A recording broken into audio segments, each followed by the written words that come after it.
8-year-old Emma's golden retriever disappears into the woods behind Millbrook, a forgotten town where law enforcement has already given up. Desperate and alone, her single mother works double shifts and can't help. In a moment of pure childhood faith, Emma walks into the Hells Angels clubhouse, a place mothers warn their children never to enter, and simply asks for help. What happens next shatters every stereotype about who shows up for the broken and forgotten. 65 bikers mobilize within hours, transforming a rescue operation into something far larger. A covenant of loyalty that binds a child to an outlaw brotherhood, a mother to unexpected salvation, and an entire town to the realization that honor exists in the most unlikely places. This is the story of how one girl's courage and one promise changed everything, and how a motorcycle crew proved that family isn't always born. It's written in the language of roaring engines, dusty trails, and the unbreakable bond between those who choose to protect the innocent. Watch as silence becomes action, as outcasts become heroes, and as a small town learns that sometimes the angels ride Harleys. The screen fades in on the sound of a child's voice, thin and trembling, calling through the darkening woods. "Max! Max!" 8-year-old Emma Hartley stood at the edge of the pine forest behind Millbrook, her small frame silhouetted against the fading amber light of late afternoon. Her golden retriever had bolted through the fence gate 40 minutes earlier, a gap her mother had meant to fix weeks ago, but hadn't. Emma's sneakers were soaked from the creek crossing. Her jacket, too large because she'd grabbed her father's old one from the closet that morning, hung heavy on her shoulders. She'd been running through the woods alone for what felt like forever.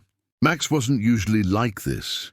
In the 3 years since Emma's dad had died, since it was just the two of them, her and Mom in the small house on Birch Street, Max had been her constant. He slept at the foot of her bed. He waited by the door when her mother worked the evening shift at County Hospital. He was the only thing that didn't feel like it could disappear.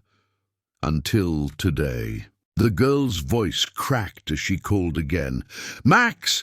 Come, baby, come!" The woods swallowed her words. No bark answered, just the whisper of wind through branches and the distant sound of the creek. Emma's breath came faster now. She'd heard stories about these woods.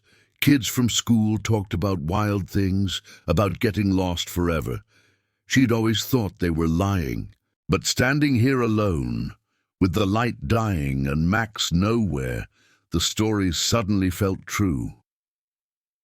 She turned back toward home, her small legs burning.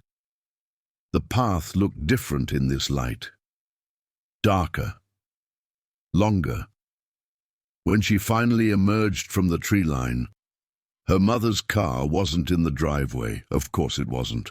Mum worked until 9 p.m. on Tuesdays. Emma checked the phone in her pocket. An old flip model her mother had passed down, but there was no signal out here. The house stood silent, locked. She sat on the porch steps, hugging herself, and cried. By the time her mother came home 3 hours later, Emma had already made a decision. And now, I invite you to leave in the comments where you're watching from and the exact hour you heard this story. We wish to know how far these northern confessions travel and at what moments they reach you. The Hells Angels clubhouse sat on the edge of Millbrook like a scar, a converted warehouse with painted windows and a chain-link fence surrounding a yard full of motorcycles. The leather-clad men who came and went from that place were the reason mothers in town told their children not to stare, not to talk, not to ever go near it. Emma had never been inside. She'd seen it only from a distance, usually when her mother drove past with her eyes fixed firmly on the road ahead and her hands gripping the steering wheel tighter. But she was inside now. It had taken her 20 minutes to walk there from her school. She'd left during lunch, telling her teacher she felt sick. The lie had been easy. Finding the courage to push through the gate had been harder. Finding it to walk up to the heavy steel door and knock had been nearly impossible. A man answered. He was enormous, 6'4" at least, with a beard that covered half his face and eyes that looked through her like she was made of glass. His leather vest bore the Hell's Angels patch, and beneath it, smaller patches marked territories and years. "Yeah?" His voice was gravel and cigarette smoke. Emma's mouth went dry.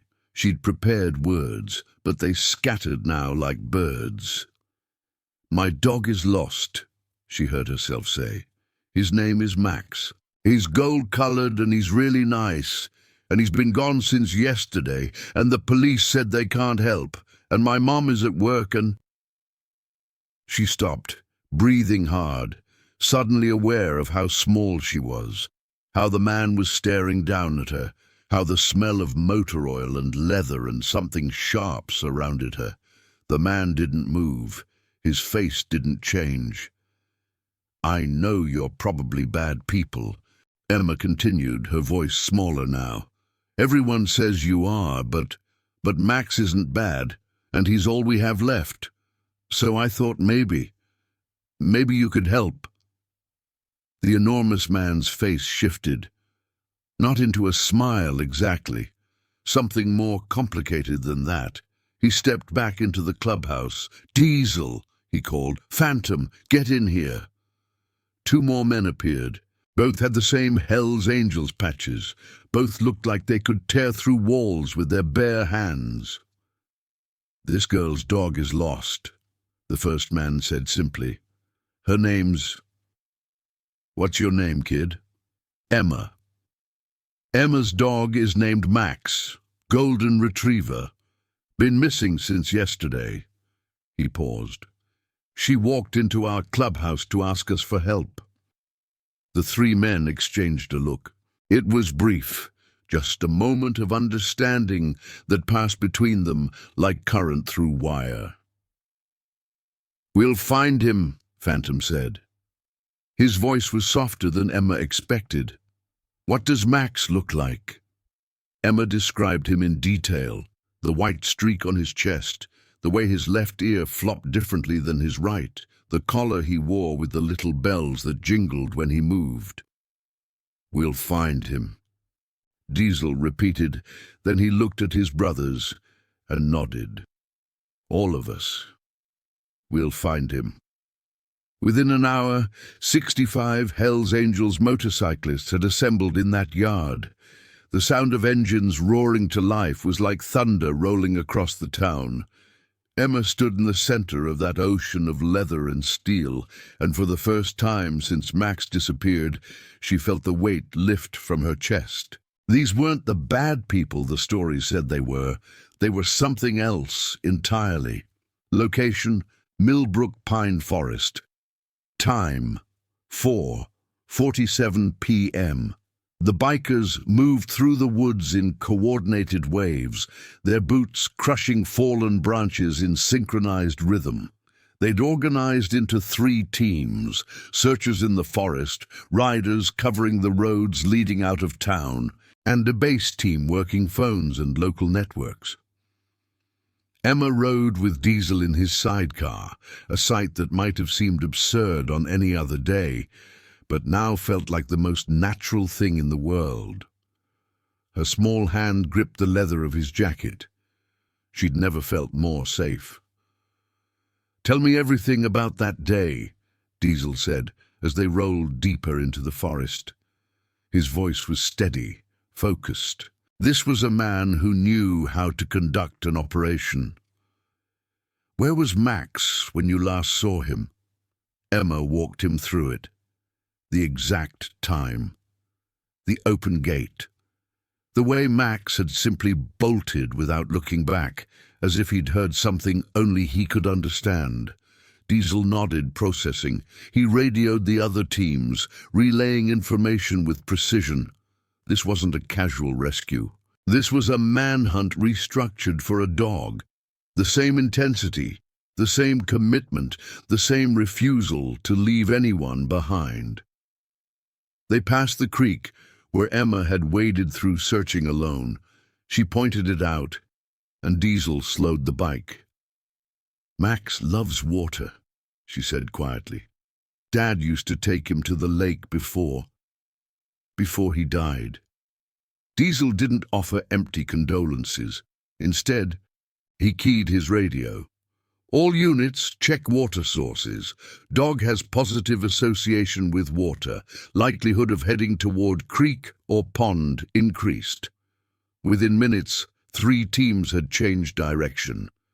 The sun was dropping faster now, and the temperature with it. Emma shivered in the sidecar, and Diesel unzipped his leather jacket, folding part of it over her shoulders. It smelled like cigarettes and engine grease and something warm and steady. "We'll find him," he said, not as a promise, but as a statement of fact. The forest seemed to go on forever. Search parties called out Max's name, spreading through the trees like a net slowly contracting. Hours passed. Emma's hope began to flicker and fade with the last light of day. Then, from a team working the northern perimeter, a radio crackled. "We've got something. Southwest ridge, near the old hunting cabin." Diesel's jaw tightened. He didn't speed. The terrain was too dangerous, but every movement became sharp, focused. Emma felt her heart begin to race. They arrived at the cabin to find 3 bikers standing over something in the dirt. A golden retriever, matted and exhausted, was lying in the shadow of the porch. He wasn't moving much, but his eyes opened when he heard the sound of the motorcycle. And then he tried to stand. Remember to comment below. If this story reminds you of a time when someone unexpected showed up for you. Max's front left leg was clearly injured, a swelling that suggested a twist or possible fracture from a fall. He'd made his way to the cabin, the bikers determined, probably seeking shelter. The wolves and coyotes that roamed these woods at night hadn't found him yet, but they would have. Another hour of darkness, and the story would have been different.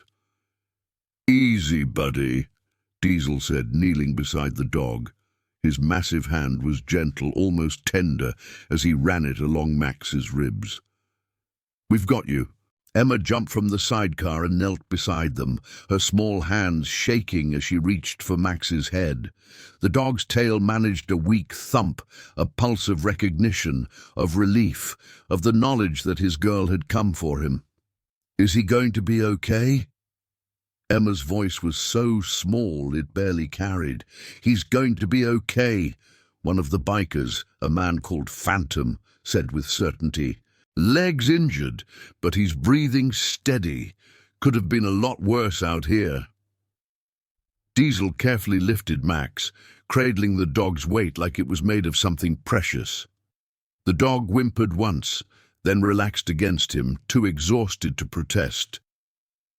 "We need to get him to a vet," Diesel said into his radio. "Jackson, where are you?" 15 minutes from the animal clinic on Regent Street, came the response. "Meet us there, full speed." The ride back through the darkening forest felt different, urgent now, charged with the electricity of success and the weight of responsibility. Emma sat beside Max in the sidecar, her hands on his fur, whispering reassurances. She wasn't sure he could hear, but that she needed to speak anyway.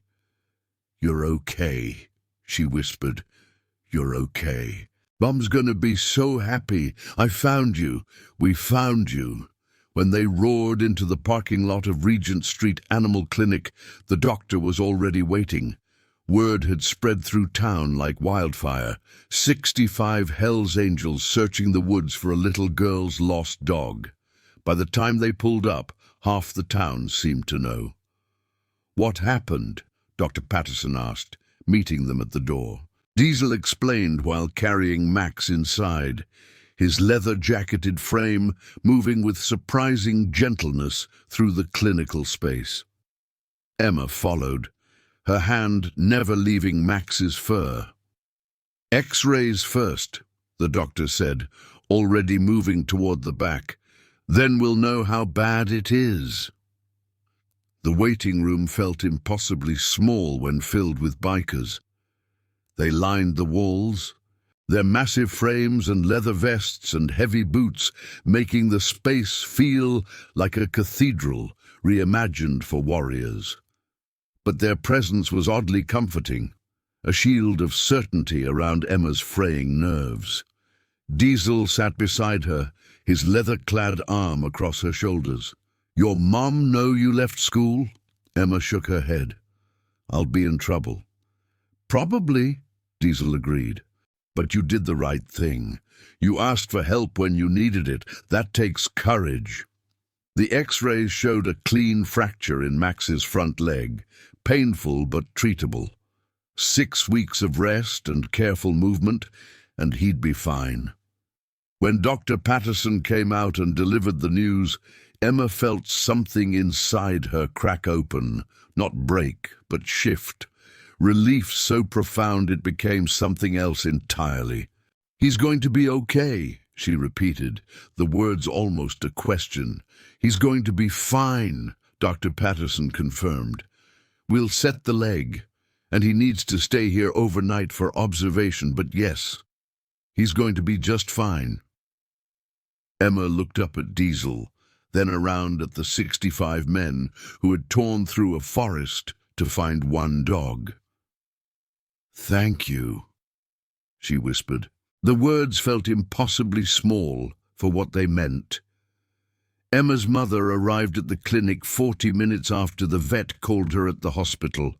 She came in a rush, still in her scrubs, her face caught between fear and anger and confusion. She stopped short when she saw the clubhouse, the bikers filling the waiting room. Her eyes found Emma first. Relief flooded her features, then confusion.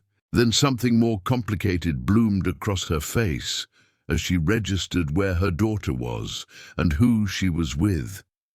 "Emma?" Her voice trembled. "What happened?"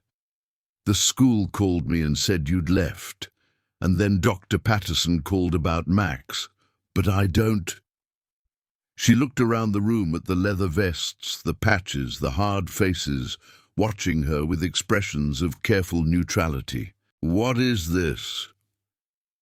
Diesel stood slowly, his 6'4" frame unfolding to its full height. Emma's mother stepped back instinctively. "Your daughter came to our clubhouse looking for help," he said simply. "Her dog was missing. We found him." "You took my child." Her voice rose, fear threading through it. "You took my daughter into the woods with—" "Your daughter walked into our clubhouse alone," Phantom interjected, his voice quiet but firm. "Asked us for help. We said yes. We found her dog. He's safe. She's safe. That's what happened." Emma's mother looked at her daughter, really looked at her. Emma stood beside Diesel, her small hand on his jacket, her face exhausted but peaceful, in a way it hadn't been in a long time. "Max was lost," Emma said softly, "and they helped me find him. The police said they couldn't. You were at work, and they—" She gestured around the room. "They just said yes. They just helped." Emma's mother sank into a plastic chair, the complexity of the moment written across her face. Fear and gratitude and shame and disbelief all tangled together. "We don't want anything from you," Diesel said, not unkindly. "We're not the people the town says we are. Most of us have families, kids. We know what it means to lose something that matters." He paused. "Your daughter's got courage. She walked into a place she'd been taught to fear because she needed help and she believed we could give it.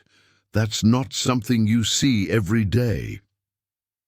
Emma's mother looked at her daughter again, and something shifted in her eyes.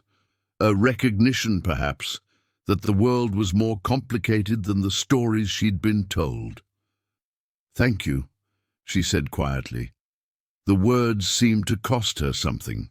For helping, for keeping her safe. "That's what we do," Phantom said simply. "We show up for the ones who get forgotten. Hit like if you believe family is whoever shows up when it matters." Location: Millbrook Veterinary Clinic. Time: 9:23 p.m. The morning Emma was allowed to bring Max home, 20 bikers showed up at the vet's office before it opened.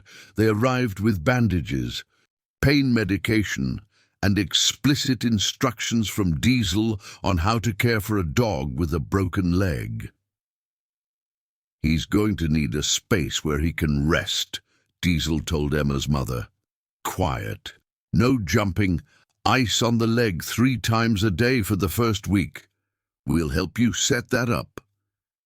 "You're going to help?" Emma's mother asked carefully. "We're going to help," Diesel confirmed. What happened over the next 6 weeks became the fabric of something larger than any of them had anticipated.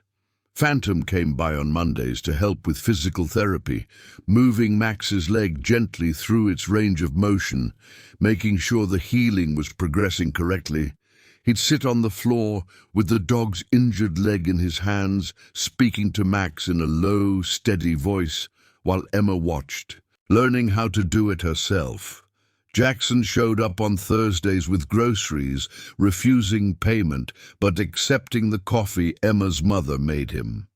He'd sit at their kitchen table and talk about the importance of rest, of letting injuries heal at their own pace, of not pushing too hard too soon, advice that seemed to apply to more than just dogs. Other bikers rotated through, never announced, but always there when needed. They fixed the fence gate that had been broken since before Emma's father died. They cleared the gutters.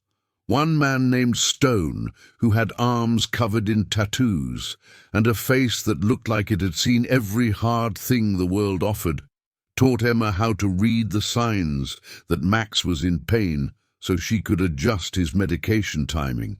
"You're going to be a great caretaker," Stone told her one afternoon, watching as Emma carefully felt along Max's leg. "You pay attention, you care. Those are the only things that matter." Emma's mother watched this gradual transformation of her life with cautious acceptance that slowly became something warmer. These men, the ones she'd been taught to fear, were showing up with more consistency and care than almost anyone else in her life. One evening, as Diesel helped her move the couch to create a better resting space for Max, she finally asked the question that had been building in her. "Why?" she asked. "Why are you all doing this? It's just a dog. It's not just a dog, Diesel interrupted quietly. "Your daughter came to us when she had nowhere else to go. That means something. In our world, when someone trusts you like that, you don't just do the minimum. You show up. You keep showing up. You make sure nothing falls through the cracks." He moved the couch with easy strength, then looked at her directly. "We're a family," he continued. "Not all of us born to each other, but chosen. When one of us hurts, we all hurt. When one of us needs help, we all show up. Your daughter chose us by walking through that door. That makes her one of us now, which means you are too." Emma's mother felt something inside her shift, a wall she'd built against the world, against the stories, against the possibility that good could come from unexpected places. It cracked open, and light came pouring through. "I don't know what to say," she whispered. "You don't have to say anything," Diesel replied. "Just let us help. That's all it takes." Please smash that like button and subscribe for more stories about chosen family and unexpected heroism. By week 3, Max was moving better. His leg was healing faster than Dr. Patterson had predicted, helped along by the consistent physical therapy and the obvious joy he felt at having his girl home and these strange new humans who gave him attention and love in equal measure. Emma had become a fixture at the Hells Angels clubhouse. After school, instead of going to aftercare, she'd walk to the warehouse with her mother's permission now, even her tentative blessing. She'd do her homework at a corner table while the men worked on their motorcycles, asking questions about engines and mechanics that led to detailed lessons in how the machines worked. Diesel taught her about carburation and valve timing. Phantom showed her how to change oil and check compression. Even Stone, who mostly communicated through grunts and hand gestures, spent hours showing her how to properly chain a rear tire so the tension was even. "Why are you teaching me this?" Emma asked one afternoon. Grease smudged across her nose. "Because you're curious," Stone said simply. "Because you asked. Because knowing how things work is power. And little girls should grow up knowing they have power." The men of the clubhouse began to see Emma less as a visitor and more as someone who belonged. She'd appear with drawings of motorcycle designs she'd sketched, modifications she thought would be cool, questions about physics and mechanics that were surprisingly sophisticated for an 8-year-old. One Saturday, as her mother picked her up after a day at the clubhouse, Emma was talking non-stop about gear ratios and fuel efficiency. Her mother pulled over to the side of the road and turned to look at her daughter. "When did you become so interested in motorcycles?" she asked, smiling. "When I realized they were beautiful," Emma said thoughtfully. They're like poetry made of metal. Every part has a reason. Every part works together." Her mother felt tears prick her eyes. This was the Emma that had emerged from the forest hunt, more confident, more curious, more alive. The trauma of loss, her father, nearly losing Max, had been transformed into something else entirely. Not healing exactly, because you didn't really heal from those things. But integration. The pain became part of the story, not the whole story. That night, Emma's mother did something she'd been avoiding. She called the clubhouse directly and asked to speak with Diesel. "I want to thank you properly," she said when he came on the line. "Not just for finding Max, for everything, for showing Emma that the world has more good in it than she had reason to believe. For showing me that, too." "You don't need to thank us," Diesel said. "Emma's part of the family now. We take care of our own." "I know," Emma's mother replied. "And that's what I wanted to tell you. I see it now. Thank you for teaching me what family actually means." The day Max's cast came off, the entire Hells Angels clubhouse showed up at Dr. Patterson's office for the appointment. Not just the core crew, all 65 of them. They filled the waiting room, the parking lot, the street outside. Dr. Patterson had never seen anything like it. Max, sensing the importance of the moment, stood with perfect stillness as the veterinarian carefully removed the cast. When his front left leg was finally free, he tested it cautiously. One step, then another. Then a full weight-bearing stride. He was whole.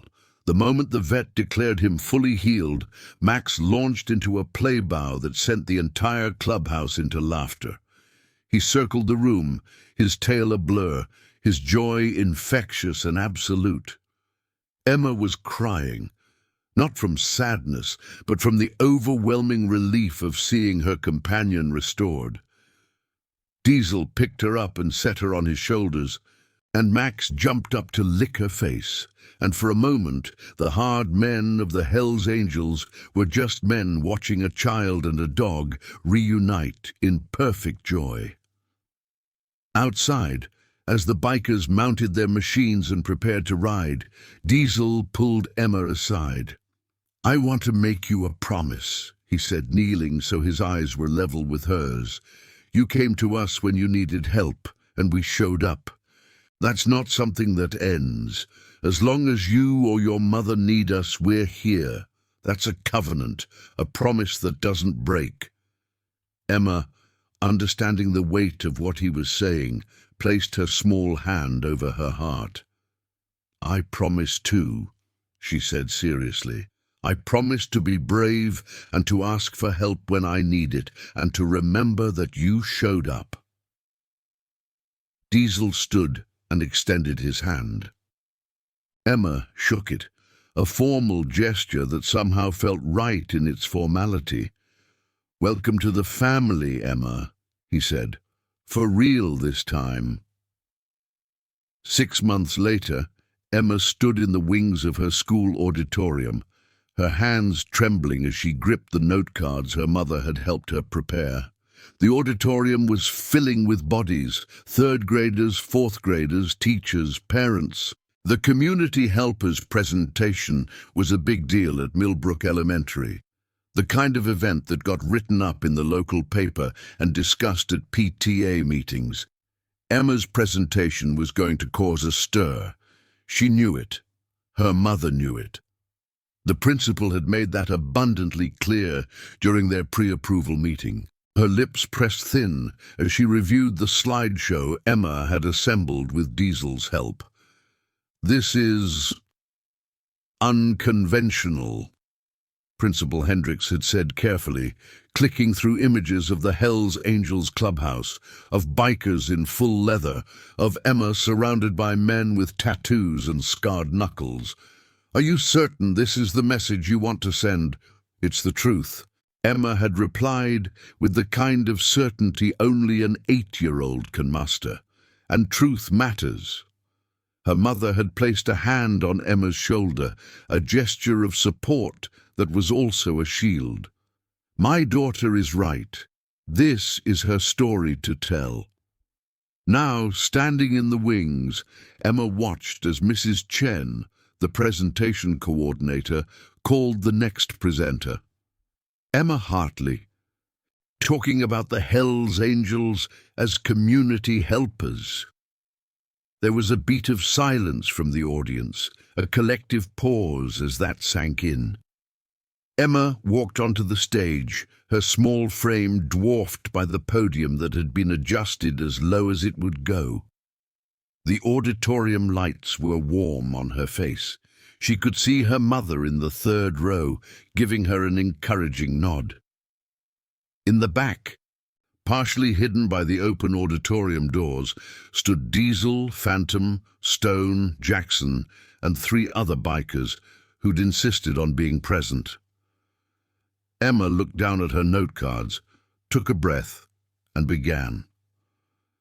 "A lot of people told me that the Hells Angels were bad," she said, her voice small but clear.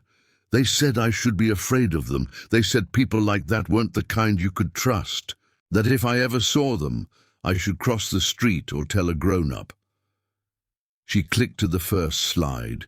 Not the clubhouse logo or the bikers in a group, but a close-up of Max's face, his golden fur catching the light, his brown eyes looking directly at the camera. "This is Max. He's my dog, and he got lost 6 months ago." Emma walked through the timeline with the precision of a child who'd rehearsed every detail. The exact time, 3:47 p.m. on a Tuesday. The way Max had bolted through the fence gate. The hours she'd spent searching the forest alone before making the decision to go to the one place adults had taught her never to go. "I was scared," she admitted, her voice wavering slightly. "I'd never been inside that clubhouse before. I'd been taught it was a dangerous place, but I was more scared of losing Max forever. So I went anyway. She clicked through the photos now, the moment she'd first asked for help, the assembly of 65 motorcycles, the search teams fanning out through the forest with a coordination that had impressed even the police when they'd later learned about it. "This is what showed up when I asked," Emma said, gesturing to the massive image of bikers on the screen behind her. "Not bad people. Not the people everyone said they were, just people who kept a promise, people who said yes when I asked for help, people who didn't ask questions or make excuses, they just showed up." In the audience, she could see parents shifting uncomfortably. Some looked skeptical, others looked thoughtful, the kind of people who were clearly reassessing whatever narrative they'd been carrying. "They didn't just find Max," Emma continued, her confidence growing with each sentence. "They taught me things. They showed me how engines work, and how to be brave, and how to take care of someone you love.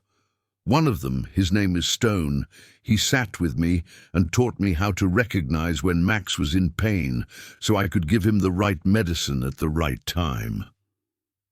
She clicked to a photo of Stone, sitting cross-legged on the living room floor, his massive tattooed arms gentle as he demonstrated how to feel along Max's leg. Emma sat beside him, her small face concentrated with focus.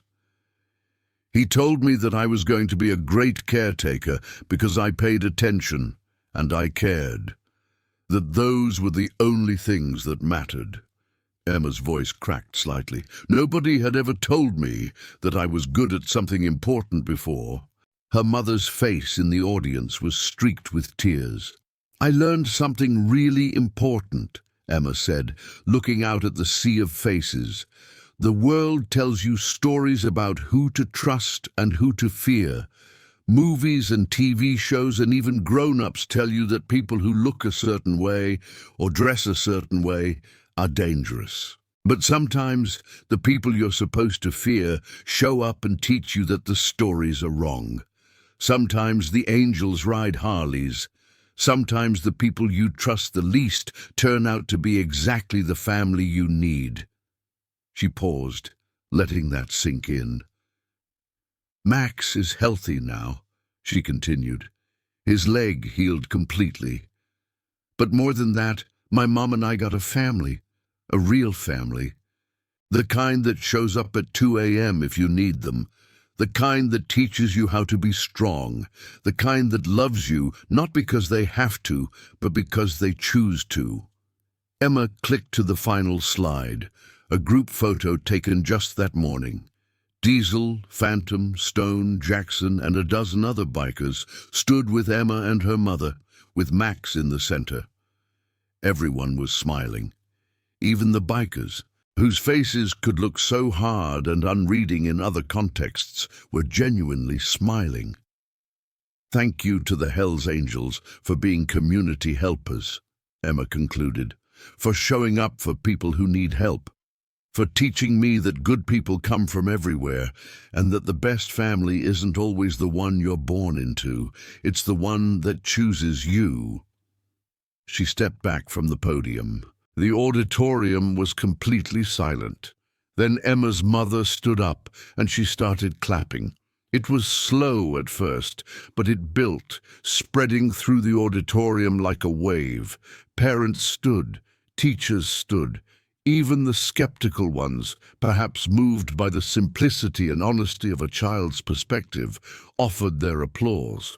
In the back of the auditorium, Diesel and the bikers stood quietly, accepting the attention without acknowledgement. They didn't need the applause. They'd never been in it for recognition. But Emma saw them, and she saw the way Diesel's jaw tightened with something that looked like pride. After the presentations concluded, the auditorium cleared with the chaos of hundreds of children and adults. Emma was surrounded almost immediately by classmates asking questions, by teachers who wanted to talk to her, by parents who looked at her with new curiosity. but she made her way through the crowd to where her mother waited, and beyond her mother, the bikers stood with Max on a leash, the dog's tail wagging with the recognition of his girl. Emma ran to them. Diesel scooped her up and set her on his shoulders, a gesture that had become as natural as breathing. Max jumped up to try to reach her, his front paws leaving the ground as he attempted to lick her face. The other bikers formed a loose circle around them, a protective boundary against the world, the way they always did. "You did good, kid," Phantom said, his gruff voice soft. "Really good," Stone echoed, reaching out to ruffle Emma's hair with a gentleness that seemed impossible, coming from hands that large and scarred. "That took courage," Jackson added. "Standing up in front of all those people and telling the truth about us when everyone in this town would rather we didn't exist." "They needed to know," Emma said simply, swinging her legs where they hung over Diesel's shoulders. "They needed to know that you're good." "We're not good," Diesel corrected gently. "We're just honest. We keep our promises. We show up for family. The rest of it, the leather, the bikes, the reputation, that's just window dressing." Emma's mother stepped into the circle, and Diesel shifted so he could put an arm around her shoulders without dislodging Emma. It was a gesture of inclusion, of belonging, of the family they'd become. Later that evening, back at the clubhouse, Emma sat in her corner with her homework spread across a small desk that the bikers had built specifically for her. It was positioned so she could see the garage, so she could watch the men work while she studied. Max lay at her feet, his heeled legs stretched out in front of him, completely trusting. The sound of wrenches and the low rumble of conversation filled the space, the auditory landscape of home now. Diesel walked past her desk and paused, studying her as she worked through a math problem with intense focus. "Proud of you," he said simply. Emma looked up from her homework. "For the presentation?" "For the presentation," he confirmed, "but also for being who you are, for being brave enough to walk through that door 6 months ago, for not accepting the stories people tried to tell you about us, for becoming part of this family and making it real." He reached down and gently moved a strand of hair out of her face, a gesture so tender it seemed to belong to a different kind of man than what the leather and patches suggested. "This is going to matter," Diesel continued. "What you said today, it's going to make people think differently. Not everyone and not all at once. But some people are going to hear what you said and see us differently because of it. And that matters." Emma set down her pencil. "That's why I did it, because you showed up for me and nobody knew. And that didn't seem fair." Diesel smiled, a real smile, the kind that transformed his entire face. "Life's not about fair, kid. It's about showing up and keeping your promises. We keep ours. And now you know that you can too." He continued on his way, leaving Emma to her homework. Outside, the sun was setting over Millbrook, painting the sky in shades of orange and purple and deep red. The pine forest stood dark and tall at the edge of town, the same forest where a desperate child had once searched alone, where 65 motorcycles had roared through brush and branches to find what mattered. Emma looked at Max, sleeping peacefully at her feet. She thought about her father, who she still missed with a force that sometimes took her breath away. But she also thought about the family that had chosen her, that had shown up without being asked to stay, that had transformed a rescue operation into something far larger, a covenant, a promise, a rearrangement of what family could mean. She returned to her homework, working through the math problems with the quiet confidence of a child who knew she was exactly where she belonged. In the background, the men of the Hells Angels worked on their machines, their hands stained with engine grease, their faces weathered by years of living hard and honest lives, their hearts bigger than anyone from the outside would ever believe. The story of Emma and Max had started with a lost dog and an act of desperation.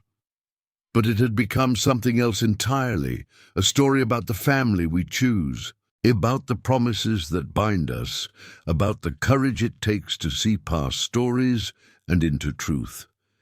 In 6 more months, when Emma turned 9, the entire Hells Angels clubhouse would show up at her birthday party.